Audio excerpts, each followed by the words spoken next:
Gift Biz Unwrapped, episode 380. Soon, these independent things that I was doing were really the way I wanted to spend my time. Attention gifters, bakers, crafters, and makers. Pursuing your dream can be fun. Whether you have an established business or are looking to start one now, you are in the right place. This is Gift Biz Unwrapped, helping you turn your skill into a flourishing business. Join us for an episode packed full of invaluable guidance, resources, and the support you need to grow your gift biz. Here is your host, Gift Biz gal, Sue Monheit. Hi there, it's Sue. Thanks for joining me today. And if you're new here, welcome to the show. Even though the episode number is 380, by my calculation, there are really over 475 episodes, given the tips and talk segments, the bashes, and some of the bonus shows that I've included in. Makes sense since the podcast is now in its 8th year. I can't even believe that. And during this time, we've covered a lot of ground. How to start and grow your business, stories from many of you who have done just that, how to choose and use social media sites, build your website.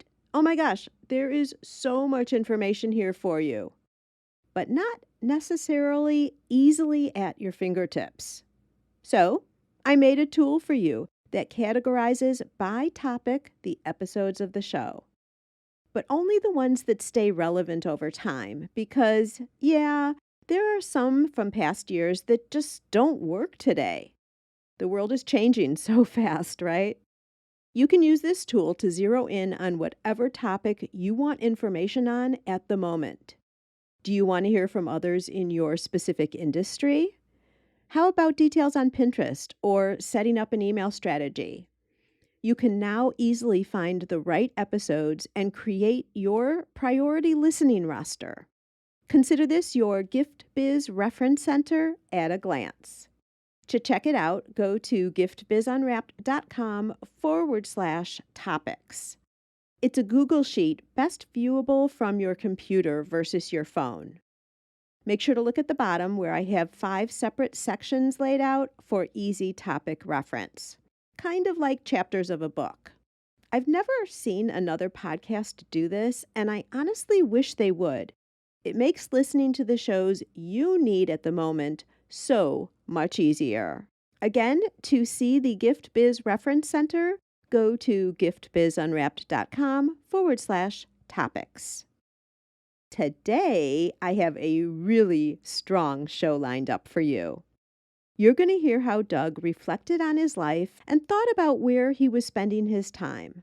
Then he did some rearranging. Let's be honest. Too often, we live to work instead of working to live. Putting yourself at the top and doing things that inspire and fuel you makes for happy and rich days now, not at some point in the future. If the lesson Doug demonstrates with life overall isn't enough, he also gives us detail on how he identified his new path.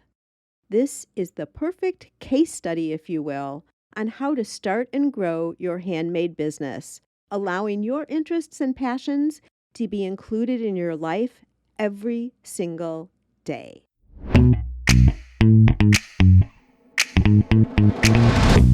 Our guest today is Doug Heifetz of Lost and Forged. Doug creates his artwork to celebrate surprising transformations and to make upcycling irresistible. Through his small studio operation, Lost and Forged, he offers a wide range of original jewelry, accessories, Judaica items, and decor pieces, all made by hand from antique silverware and other reclaimed metal objects. He began his artistic work in 2015, and since then, Doug has shipped his pieces to buyers in dozens of countries overseas and all 50 U.S. states. Doug lives in Silver Spring, Maryland with his 2 children. He was a full-time rabbi of a local synagogue for 11 years, but shifted his main focus to his artwork in 2017. Doug, welcome to the Gift Biz Unwrapped podcast. Thank you, Sue. I'm so happy to be here.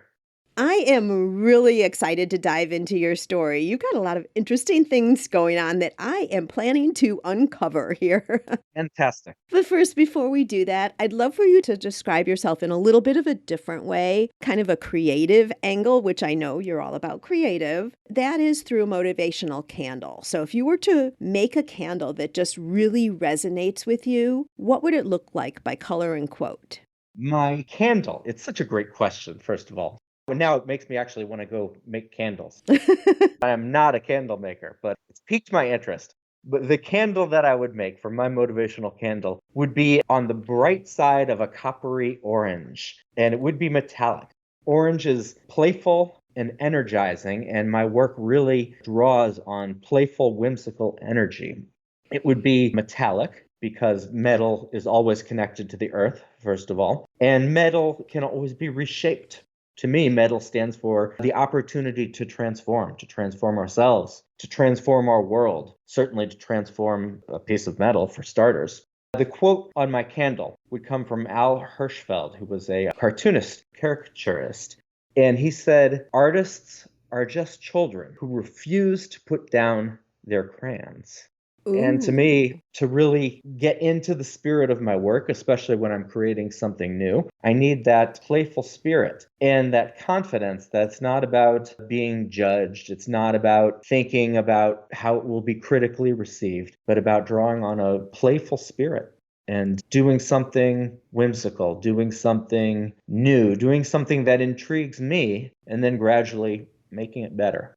I love that visual too of artists all being children who don't put down their crayons because you know how they talk about the act of creating and making does something to you inside, like it affects your soul and your spirit. And it's kind of one in the same. We used to be so lighthearted and carefree as children, and to be able to bring that back to ourselves as an adult is, I think, a lot of reasons why people start hobbies and then go on and want to share what they're making to the world. Absolutely. And the first thing that I caught when you were talking was that idea of transformation. We never get too old to be able to transform ourselves in what we do either, which I know is going to be part of your story. So I'm just going to go with that. That's a great segue, actually, because you did a little transforming yourself to get to Lost and Forged, didn't you? Absolutely. I mean, I think I've always been somebody who likes something new, who likes a sense of newness. Hmm. And so, yes, I mean, I was the full-time rabbi of a local synagogue, and in most ways, it was a job that I loved and that I felt good about. But I not only craved something new, I craved doing something more independent, more entrepreneurial, more of my own imagination, something that I could build from the ground up, which I never really felt like I had the opportunity to do as a rabbi of a long-established synagogue. When you first started as a rabbi, did you think that that was what you were going to do for your whole life? I thought probably so. Yeah. Okay. And then at what point was it that you started thinking, wait, this isn't completely fulfilling me. I need to add in or do something else? Because you were probably thinking just else, not instead of at that point. I think probably around that 7-year mark or maybe 8 years in, I was craving something that I could build that was entrepreneurial, that was of my own imagination, and that people wanted, that people would be drawn from many, many different walks of life and from many different parts of the world to be part of or to buy, that value and want to buy it directly. That appealed to me. So you already knew you wanted it to be something tangible, something that you would make. Yes, I craved having something that I created that was tangible. I didn't immediately know that it had to be like a product or an artistic creation. And so I was playing with various software ideas, but I was drawn to do something that was more independent and more of my own building, of my own imagination. Okay. All right. And so how did you land on what you're doing? Okay. So you said you were thinking software. Take us through a little bit of that discovery time.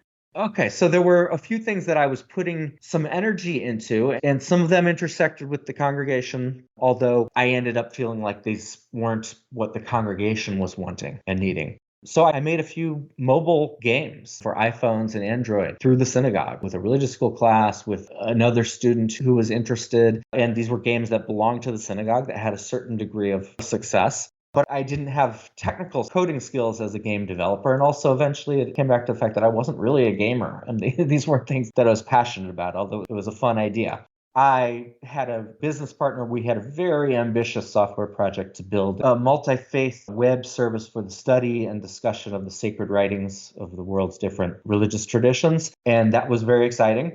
I had one other software project at some point. At the same time, I had started to make things. I was late at night watching my shows. The rest of the family was asleep, and I wanted something to do with my hands that would be productive. But that wouldn't feel like that wasn't taking out my laptop to reply to messages from the congregation. I wanted to be in a more relaxed or more imaginative mode than that. And I started bending silverware. I remembered that once upon a time in college, I had a roommate who bent some stainless steel forks from the cafeteria into very rough bracelets. And I thought, maybe I'll try that. And I started bending some forks into crazy shapes. And I looked online also to see what other people, I thought, well, maybe other people are doing this. Let me see what I can find. And I was blown away by what I saw. And every single thing that I saw, I wanted to try to make. And pretty soon I started having a lot more ideas about what I wanted to make, things that I hadn't seen. I had a vision about it that was motivated, that was playful, and had to work to start catching my skills up to my vision, because I had all these things I wanted to make. And started learning, started playing with it, started also spending money on tools, on materials, and started posting on Facebook just these crazy things I was making. And soon people I knew were starting to ask where they could buy them. And I wasn't sure, but I thought about it. And I was already spending money on tools and on materials. And I thought, well, maybe I can sell things and that will be a way to recoup some of the money that I'm spending, or maybe make a little bit. And that's essentially how Lost and Forged was born. And in the meantime, I had a software project I was working on that was only remotely connected to the congregation. I was starting to make things with my hands and sell these things. And soon these independent things that I was doing were really the way I wanted to spend my time. And eventually I thought, I want to be free to pursue these things. And I want to serve the congregation well, or I don't want to do them a disservice. And it became clear to me that there was a different direction I had to go in. But when that paycheck stopped, it's great getting a paycheck. And that paycheck stopped. I gave the congregation a year notice. It's a big deal hiring a new rabbi for them. And when that paycheck stopped, there was really just one of these entrepreneurial ideas that I was working on that was making money, and that was Lost and Forged. And I quickly realized this is what I put my energy into. And it has continued to be exciting and a source of growth and of fun and of inspiration and of making it a living. Well, Doug, it's such a good story, and I appreciate you going through all of the background to this, because I think it will serve and help a lot of people who are listening, because we've got a lot of listeners, you guys out there who know who you are, who are doing other jobs but have that passion kind of like you did. In the beginning, there was more you wanted to do in your life, but it wasn't like you automatically knew right away what it was going to be. You tested out a couple of very different options, right? Like the online gaming software and apps versus something that was more with your hands. So it's not like you automatically land on that thing right in the beginning. And your story is a great demonstration of that. So thank you for sharing all of that. Two other points about the story that I want to highlight is when you saw that you wanted to do the forging, I guess I'll call it. By the way, I was chuckling when you said, so I just started bending silverware. I just went to the drawer and pulled out a fork and started bending it or something. It was so funny when you said that. But you made the point that you needed to go online and learn more about how you could actually do what you were envisioning. Absolutely. So share a little bit about where you educated yourself and how you educated yourself. Because people need to understand that if you have a dream and a vision, you don't necessarily have all the skills yet. You need to do some research and educating to get to where you want to be going. Right, absolutely. We're fortunate that you can learn how to do almost anything online. I mean, YouTube videos were hugely helpful. Now, some of them, people were using some crazy methods that didn't work for me. But there was a huge amount of YouTube videos or in just looking at photographs of what people had done. Quickly, I started realizing, though, that what I was doing with these things I was creating with my hands, really I was going into a craft of being a metalsmith. And I could learn from other people who were using specifically silverware. But I quickly also wanted to learn from serious jewelers. At some point, I'd been making things for, 5 or 6 months, and I ended up taking an 8-session intro to silversmithing class that was mostly focused on jewelry, craft jewelry, but also moving toward the fine jewelry. And that was hugely helpful because I started learning much more refined techniques and tools. instead of sort of garage Home Depot tools, which some of which I still use for my metalwork and for making jewelry, but also started learning a much, much more refined set of tools and techniques that were just so much more fine and attentive to small detail than I had ever imagined. It challenged me in new ways, taught me to set gemstones, or started to learn to set gemstones, and just really brought my technique and moved my technique and vision in a whole new direction. Well, and probably also helped you define your style, the technique and the quality of your items. And when you talk about, there were a lot of things that you were seeing that weren't necessarily what you wanted to do. Some of those things might have inspired your vision too. So you're taking and looking at other things and then making it your own after that. Oh, absolutely. All right. And I've already had a chance to look at your website and see your products. I also want to add to that there is a group called Flat Wearable. It's a small company that makes tools specifically for silverware jewelry, and they have an awesome online Facebook group. And that's always been a great source of learning and of sharing for me. So it's something that's much more specific than just jewelry, very specific to the tools and techniques that are really about working with flatware. Oh, I love that you shared that. Both that and then delving more into fine jewelry techniques, and a combination of those things have both been hugely helpful. Yeah. Okay. All right. Wonderful. So continuing on with your journey. So at some point you decided then maybe I'm enjoying doing this more, or would like to flip the weight of what I'm doing versus being a rabbi. So talk us through how that transition happened.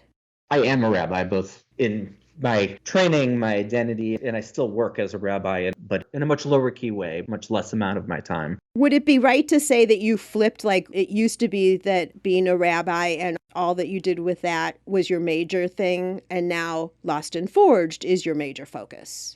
Absolutely.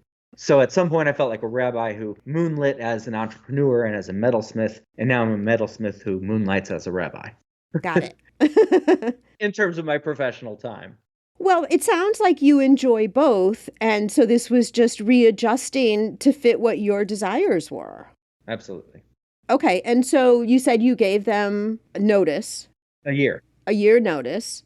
Well, and I was working, I think I had a 3-year contract with the synagogue at that point. So 1 year felt like an appropriate amount of time. Okay, so just a side note, it has nothing to do with further conversations, but I'm just curious. So are you still working with that same synagogue now? No, different synagogue. I mean, I have a fond connection with that synagogue. I keep in touch with people from there, but it's a different synagogue that I'm working. Got it. Okay. So what did you do then during that year to prepare yourself? So you already made the plan, and I was a long time planner too. When I started my first business, I really looked at it, planned, got everything together, etc. What types of things were you doing during that year as you were equipping yourself, quote unquote, for more full-time Lost and Forged? Many things. I remember taking some online classes through Creative Live, just self-paced. Were they business type classes? Business classes for makers. Okay, got it. Business classes for makers and designers. So that was very helpful, and that was really helping me to think more about. Part of that was preparation to sell wholesale. And that was the way that I first wanted to build, at least as far as Lost and Forged went, that was the way that I really wanted to make it bigger, to grow through wholesale. And that wasn't as successful as I wanted.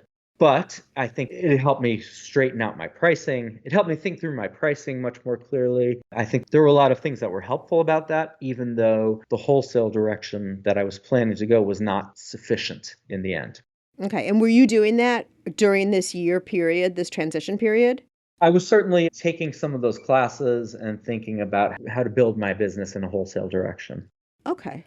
So you had the vision of wholesale, and then down the road, because you would test everything, right? And see what works. And it's different for different products, different areas of the country. What works for one person doesn't necessarily always work for somebody else. But these are all options for everybody, of course. So to help our listeners who are just starting out, you're talking about training and learning both on technique in making your product, and then also getting some guidance, thoughts about business development.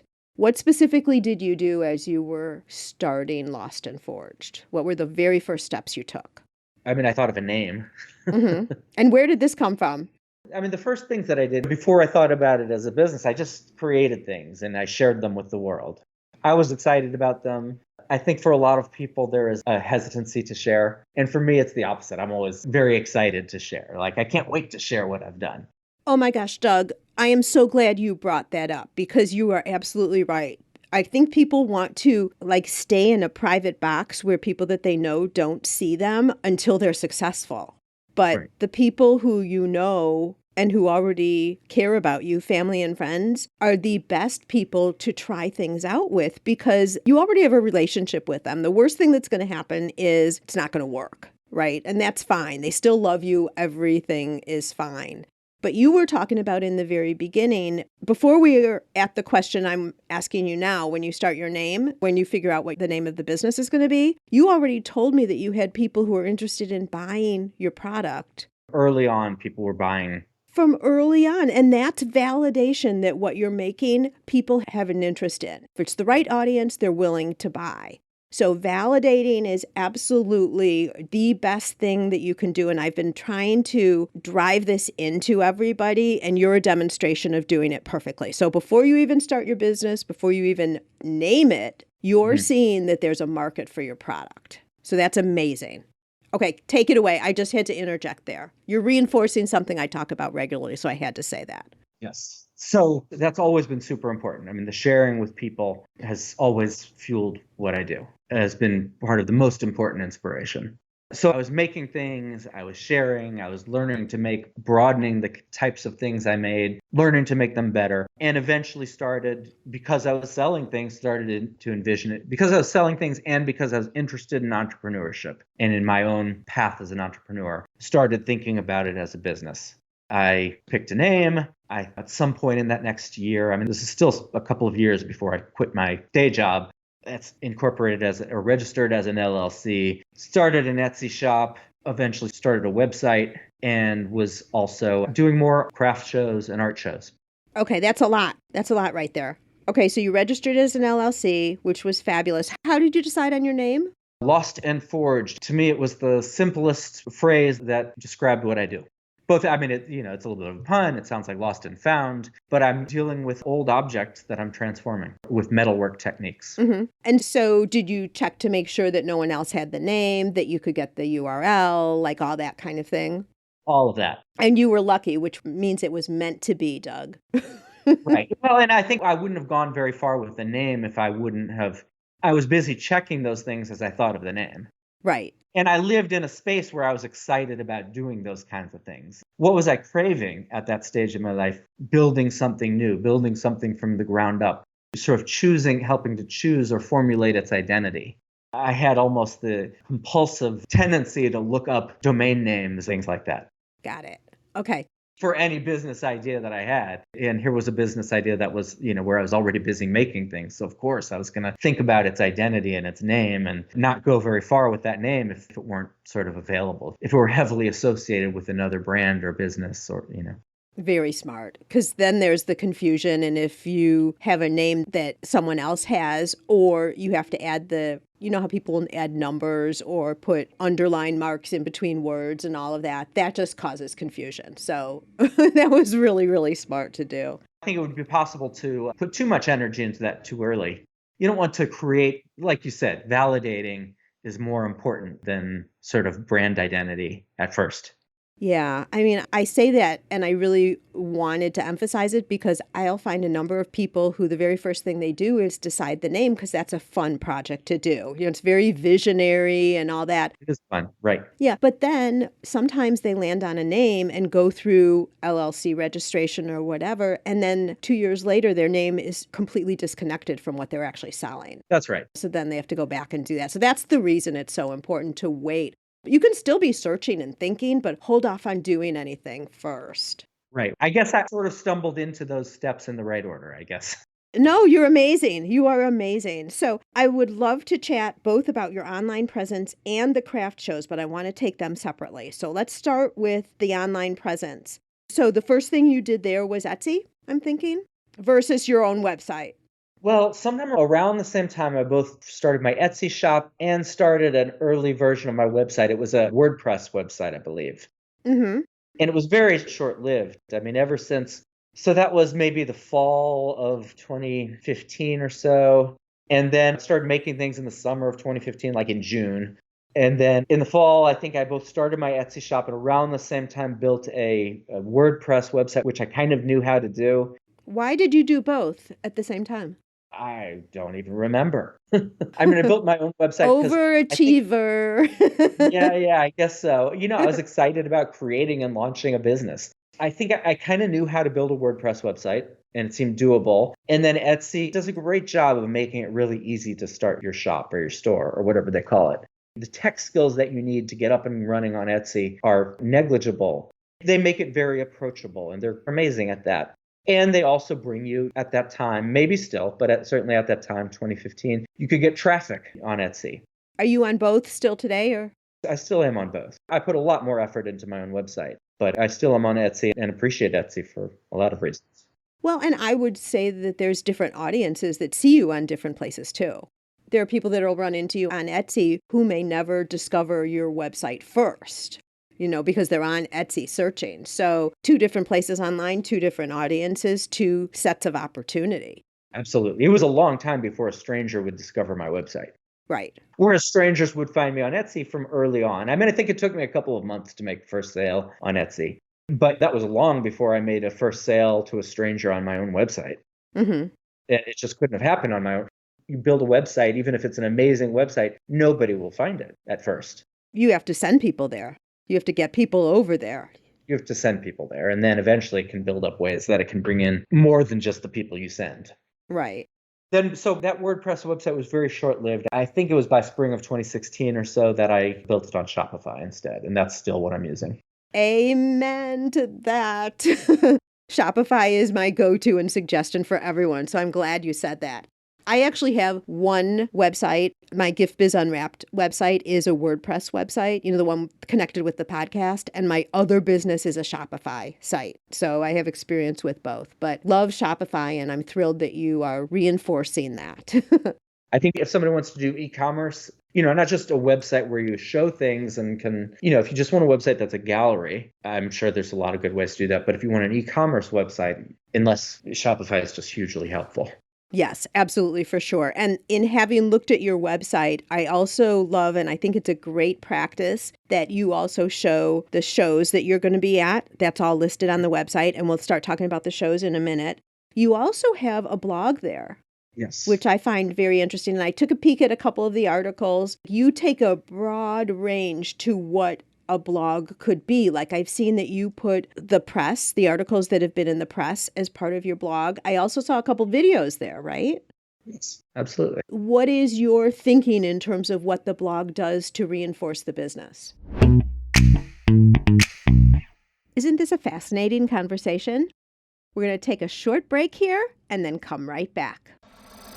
Yes, it's possible. Increase your sales without adding a single customer. How, you ask? By offering personalization with your products. Wrap a cake box with a ribbon saying, "Happy 30th birthday, Annie." Or add a special message and date to wedding or party favors for an extra meaningful touch. Where else can you get customization with a creatively spelled name or fine packaging that includes a saying whose meaning is known to a select few? Not only are customers willing to pay for these special touches, they'll tell their friends, and word will spread about your company and products. You can create personalized ribbons and labels in seconds. Make just one or thousands without waiting weeks or having to spend money to order yards and yards. Print words in any language or font. Add logos, images, even photos. Perfect for branding or adding ingredient and flavor labels too.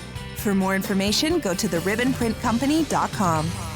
Blog is hugely helpful. A huge part of the online orders that I get are connected to the blog. It has taken years and it's still a work in progress, but the blog is one of the best ways to build SEO, to build search engine optimization, so you can get found when people search for things online. When people go to Google or the other search engines, probably the single biggest source of website traffic to my website now comes from search, from people searching on Google. Mostly looking for spoon rings, but searching for other things too. And starting to blog about those is the way that you tell Google and the world that you have something to say about whatever the topic is. Right. And a blog is new content all the time too. True. Yeah. That's amazing. So what is your thinking? Do you have like a strategy of how often you put up a blog, or like how are you deciding what you'll turn into a blog, or whether you'll create a blog, a new article, or a video? Is that part of a master plan?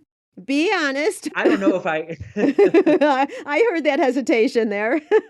master plan sounds bigger and more organized than I actually am.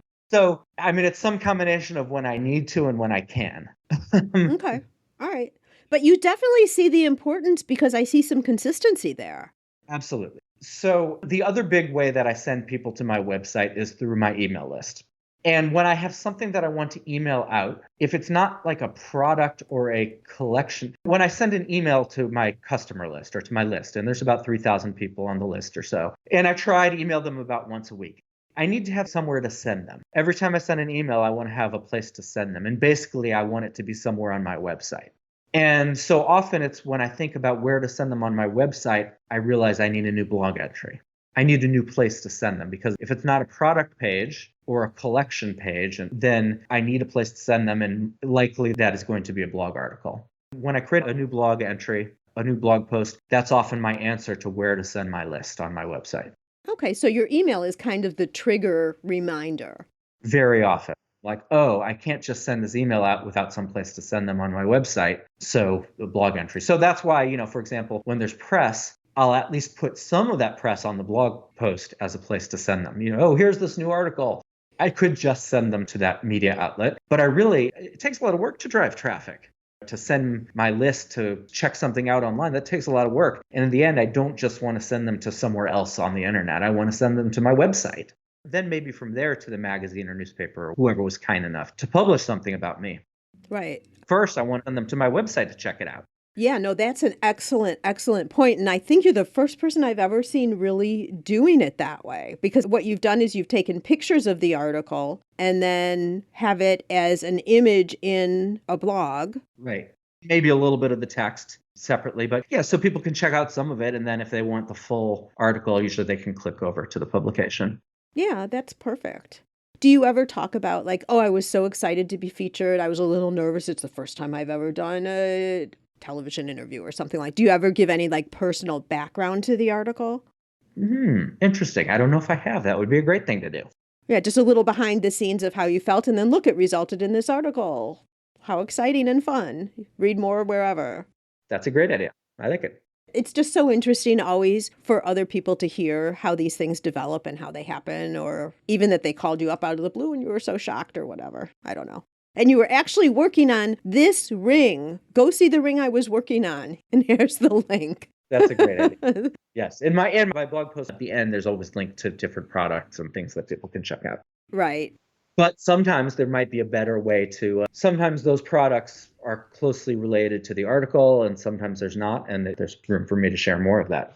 Yeah. No, I love that you're doing a blog overall, because I don't think a lot of people are considering a blog and what it really can do and how it can benefit a product-based business. So I absolutely love that. Yeah. So one of the other directions that blog posts get formulated is answering questions that I see people have often, or something that is people often out, I get so many questions about spoon ring sizes. What happens if it doesn't fit? How do I know what size to order? And so one of my best read blog posts is about spoon ring sizes and sizing and my resizing process and things like that. Oh, that's amazing. Yeah. Or one of my most well-trafficked blog posts is about the story of spoon rings or the history of spoon rings or the meaning of spoon rings, something like that. And I don't remember how I thought to create that blog post. I don't remember if it was doing research, figuring out what are questions people are asking. But anyway, I wrote a blog post about the history of spoon rings. And that's a great way that people come into my website from search engines. Mm-hmm. It's clearly serving you well, and it's evergreen content. That article is relevant forever. Absolutely. Okay, let's flip over now and talk a little bit about the art shows that you're doing. So you do, it looks like fine art shows mostly? Mostly. A variety. So some are sort of artisan, maker, or crafter shows, but more of them are, well, there's both. More of them are art shows. More of them are juried art shows. Okay. All right. Let's not even talk about the fact that there was a time here in our very recent past that we couldn't do shows very well. Let's just talk about shows, full-blown shows, okay? Sure. Share with us a little bit about what your booth looks like, just a description of your booth. I basically have two booth setups, but let's talk about my favorite, the one I think of as my main one. I sometimes call it my mobile boutique. I don't know if you've seen pictures or videos. It's unusual. I did see that. Now that you brought it up, I did see that. Okay, share it with everybody. Yes, and it lives on a trailer, and I tow it with my minivan. And it fits, but when I use it, I take the trailer out from under it and set it directly on the ground. It's almost like a small cabin. And the front of it is two big doors, like big barn doors that I can remove. So when I open up for business, I take the doors off. The thing is setting on the ground. It has like a 6-inch step up from the pavement. Now, when it's up on the trailer, it's like 2.5 feet up from the pavement. And I figured out a way so that I can boost it up off the trailer, roll the trailer out from underneath it, park the trailer somewhere else, or take it home for the weekend, and set the booth down on the ground. I developed the concept on my own, and then a friend who's a master carpenter initially did a lot of the construction, and eventually I worked with him and alongside him and started doing the modifications and things on my own eventually. So virtually there's less setup then. Apart from positioning the Yes. mobile boutique, there's less setup because all of that can just stay there. Right. You still have to set up all the displays with the product, but all of the... No. Most of the displays are affixed to the shelves. So I have shelves and like say necklace busts, ring stands. Those are permanently attached. I mean, I can move them, but they're attached with screws and things to the shelves. And then I can leave a lot of my products on them. Really? And they don't rattle around? They just need small adjustment? Oh, they rattle around, but they don't. Yeah, I mean, correct. Okay. So like the necklaces, I'll pin them onto the bust so they don't fly off in transit. Oh my gosh.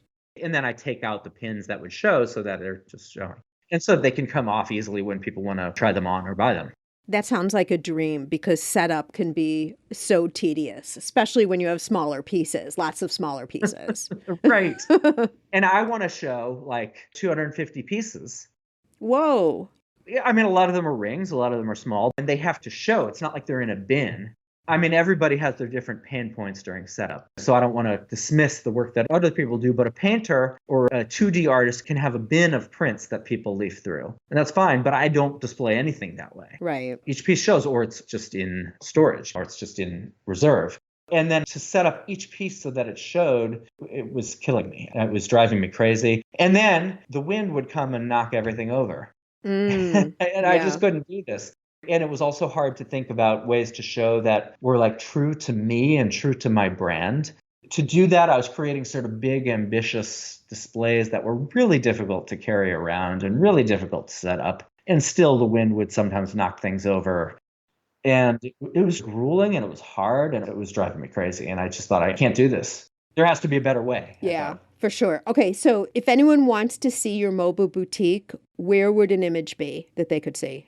You can go to my website, lostandforged.com, and then I need to make it easier to find, but if you dig through my blog, you'll find a couple of articles about it.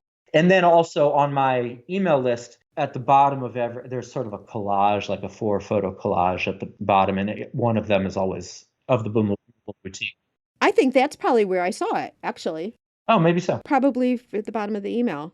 Anyway, okay, so our time is starting to wind down here, but I'd like for you to talk a little bit about the way you work your trade shows, like how when people come into the boutique, how you interact with people, just any advice, suggestions, what you found to be great for you in terms of success with connecting with potential customers and people who actually purchase during the show.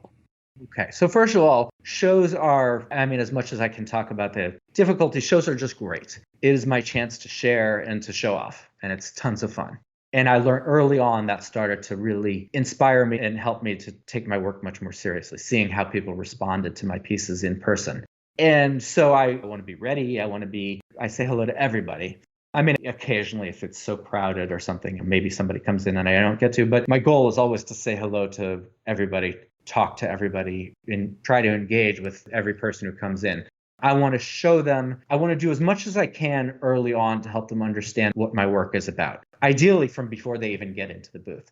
So signage is really important, both signage that people can see from far away and signage people see close up that explain different aspects of it that might not be immediately clear.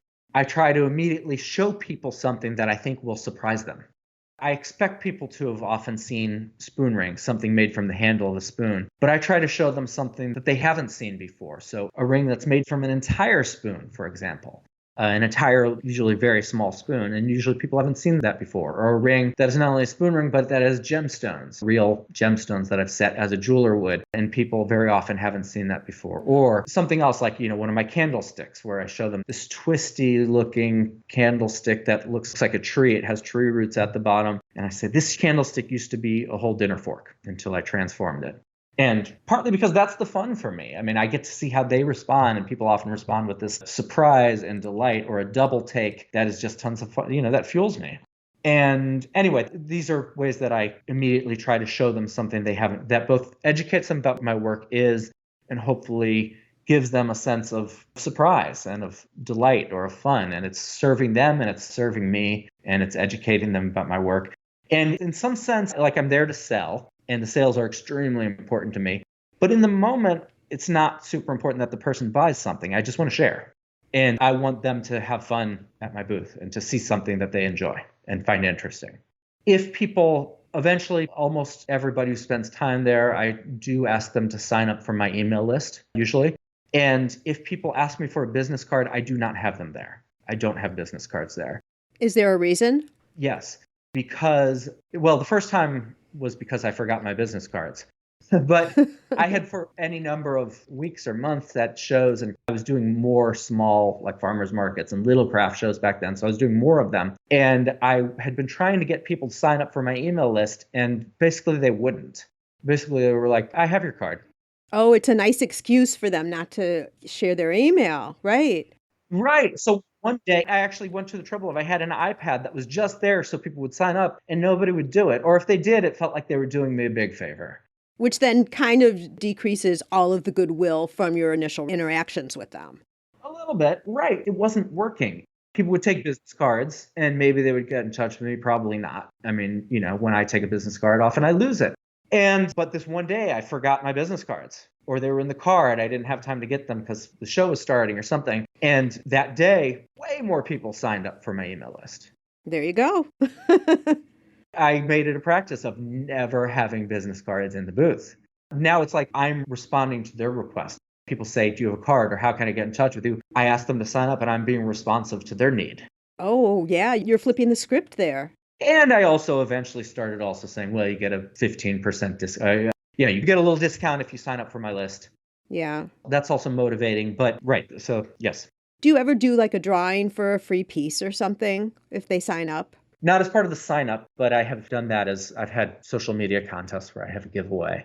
I see. Okay. Once I had a fun social media contest where people could suggest the engraving for a ring, and I would pick my favorite of them. And that person would get the spoon ring with the free engraving on the inside or outside as they wanted. I gotcha. But that was not for email list development. Nope, not for signing up. Correct. All right, let's just talk for one more minute. Any other tips or thoughts for your booth? Interaction with customers. What else is working for you? The no business cards is a great tip because that's so easy. Right. And I think for most people aren't willing to do that. I don't know. Everybody's somewhat different needs. Right. For me, it works better if I just don't have them there. What else? Be ready to engage. Have displays that eventually, and this can be hard, I think, create displays that reflect your brand. So for me, it's about metalwork. It's about reuse. There is sort of a handmade look to it. Those things are important. Mm-hmm. But also it has to be doable. It can't be onerous. It can't just be so burdensome. Ideally, make it a place that's fun for you to be. Right. Welcoming and fun where people want to come in. Right. I mean, I could spend days talking about my booth and what's worked and what hasn't. I mean, I have security cameras because I want people to be able to try. I don't find jewelers often, or high-end jewelers often, can be behind glass. Most of my pieces can't because I want people to be trying them on. I mean, people come in and try on dozens of spoon rings. Mm-hmm.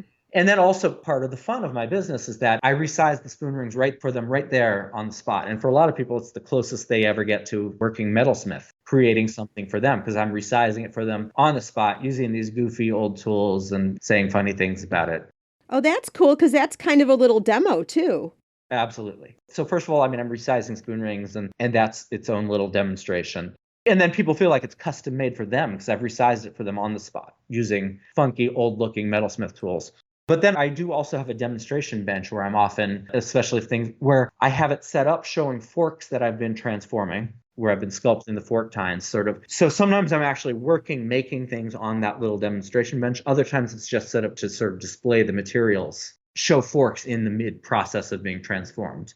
I love that idea too, because if you're at a show and let's say traffic is really slow, then you can actually be working. You can be putting in production time and show time in the same way. Oh, absolutely. Yeah, wonderful.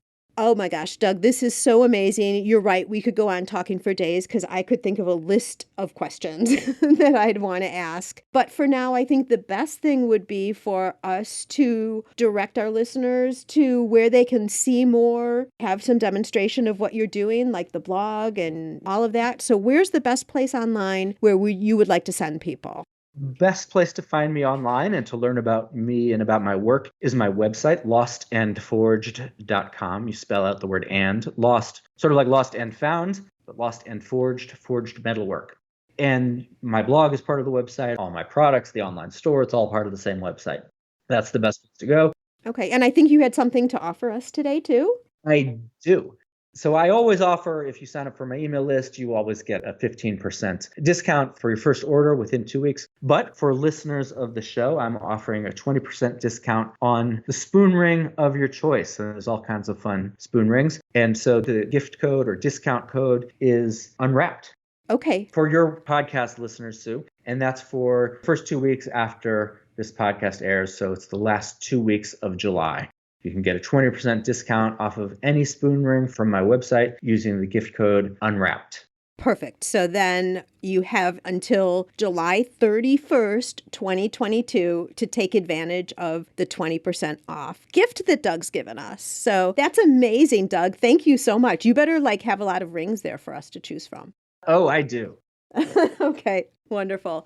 Well, thank you so much for your time today, Doug. I mean, it's been first off, just going from Rabbi to artisan and making that flip. I know you're still doing both, but making that flip is such an interesting concept, first off. And then the whole development of Lost and Forged in terms of validation, all that you've put together. I'm still a little blown away that you put up an Etsy shop and a website at the same time. So I will put you in the category of overachiever. You'll accept it, right? With pride. I don't recommend it, but hey, it's what I did. Hey, we all do it our own way, and I think that is amazing. So, Doug, thank you so, so much for giving us an inside peek into the development of Lost and Forged and everything that you've shared with us today. I so appreciate it. Thank you, Sue, for taking the time to talk to me, and thanks for all you do to walk entrepreneurs and artists and makers through important steps of building and growing our businesses. Oh, thank you so much for that. Take care. Have a great rest of your day. Bye, Sue. Wow. Let's summarize what Doug did to get his business to where it is today. He had an open mind and tried out a number of business ideas. He validated his product early on. He now sells in person, on Etsy, and his own website, all while collecting email addresses and interacting with his customers regularly. And he has a fabulous creation story and makes gorgeous, unique products. If you're just starting out, re-listen to this one with pen and paper at the ready. It truly is a model to follow. Before you move on to your next activity today, make sure to get your name on the list for at least one Gift Biz Bash.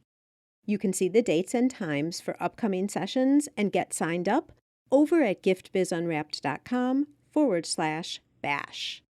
And if you're enjoying the podcast and would like to show support, a rating and review would be wonderful. It helps spread the word about the show too, so it's a great way to pay it forward. There's also another way to get something tangible in exchange for your support. Visit my merch shop for a wide variety of inspirational items like mugs, journals, water bottles, and more, featuring logos, images, and quotes to inspire you throughout your day. Makes a great gift too. And we've just added some new products for the season. Which is my favorite design right now? It's a toss-up with that gorgeous lemonade image and a quote about refreshing, and the beautiful butterfly design. What's yours?